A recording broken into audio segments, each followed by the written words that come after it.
ఇక సంతోష్ రావు గారి గురించి 2 నిమిషాలు చెప్తాను. అంత పెద్ద సీనున్న మనిషి కాదు కానీ చెప్పాలి. ఎందుకంటే కూరల ఉప్పు ఎట్లుంటుంది ఈయన అట్లా అన్నట్టు ప్రతి దాంట్లో చెడగొట్టడానికి కొంచెం ఉండాలి కదా అట్లాంటి వాడు. కాబట్టి చెప్పక తప్పదు ఈయన గురించి.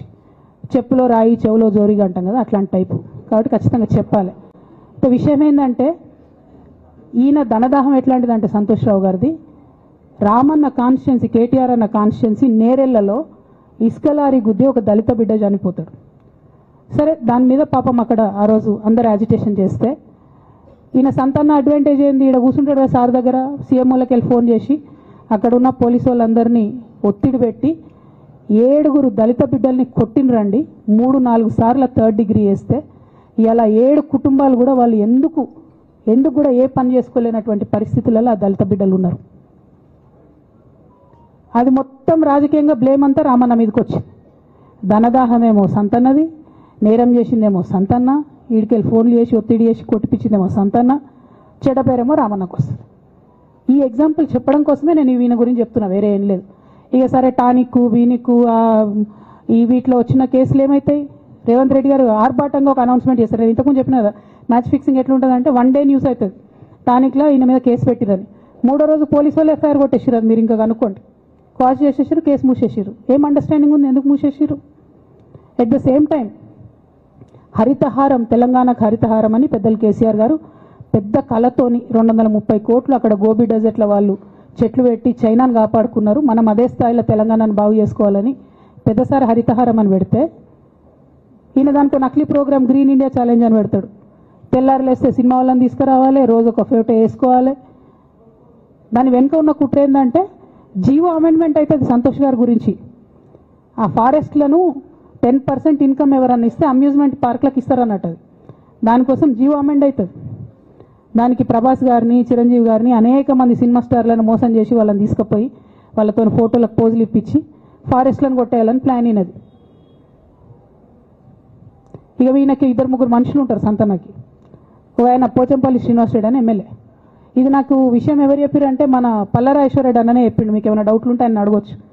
ఈ పోచంపల్లి శ్రీనివాస్ రెడ్డి అనేట ఆయన వరికోల్ అనే ఊరు, సామాన్య కుటుంబం, మధ్యతరగతి కుటుంబం. ఇవాళ అక్కడ ఆయన శ్రీమంతుడు అని పిలుస్తారు పోచంపల్లి శ్రీనివాస్ రెడ్డి గారిని. ఇక్కడ నాకు పల్లరాజేశ్వరరెడ్డి గారు చెప్పిన సమాచారం ప్రకారం మోకిల్లాలో mega Srinivas Reddy, mega company ఉంది కదా, ఈ కాళేశ్వరంలో అవినీతి చేసిన mega company plus Pochampally Srinivas Reddy గారు కలిసి 750 కోట్ల విల్లా ప్రాజెక్ట్ చేస్తున్నారు మోకిల్లాలో. ఏడికెళ్ళి వచ్చినాయి అవి? అవినీతి డబ్బులు కాదా? ఎట్లా వస్తాయి? ఎవరైనా who is this Pochampalli Srinivas Reddy? Santosh Rao classmate. అది తప్ప ఆయనకున్న అర్హత ఏం లేదు.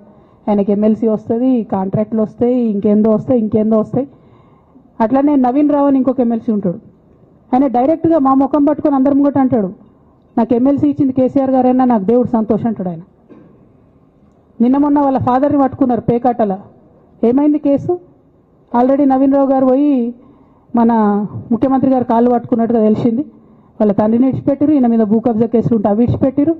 అంటే ఓ పక్క సంతోష్ రావు గ్యాంగు, ఇంకో పక్క హరీష్ రావు గ్యాంగు 100కు 100% రేవంత్ రెడ్డి గారితో, ఇక్కడున్న కాంగ్రెస్ ప్రభుత్వంతో, అవసరమైన సందర్భంలో పైనున్న బీజేపీతోని వాళ్ళు కోఆర్డినేషన్లో ఉండి బీఆర్ఎస్ పార్టీకి జలగల్లాగా పట్టి పీడుస్తున్నారు. నిరంతరం బీఆర్ఎస్ పార్టీకి నష్టం చేస్తున్నారు.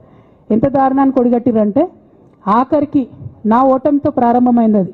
నిజామాబాద్లో నా ఓటమిలో కుట్రలు చేశారు. ఆనాడే మనం రివ్యూ చేసుకుంటే బాగుండలేదు. కానీ ఇప్పుడు అది ఎక్కడికి వచ్చింది? కామారెడ్డిలో పెద్దసారి ఓడిపోయేదాకా వచ్చింది పరిస్థితి. 3వసారి ప్రభుత్వం పోయేదాకా వచ్చింది పరిస్థితి. ఒక్కొక్క ఎలక్ట్ అయిన ఎమ్మెల్యేని, ఓడిపోయిన ఎమ్మెల్యేలు పత్రికా మిత్రులు మీరు మాట్లాడండి. సంతోష్ రావు గారి బాధితులు నాకు మామూలుగా ఫోన్ చేస్తలేరు. అచ్చా ఈ కంపెనీ పేరు బ్లూఫిన్ అట, మోకిలా. పల్లరాజేశ్వరరెడ్డి అని అప్పుడు పంపిన మెసేజ్ చూస్తున్న పాతది. Bluefin company Mokila. అయితే నేనేమంటున్నా అంటే ఇంత స్పష్టమైనటువంటి నేను ఇస్తున్నా. రేవంత్ రెడ్డి గారిని నేను ఛాలెంజ్ చేస్తున్నా.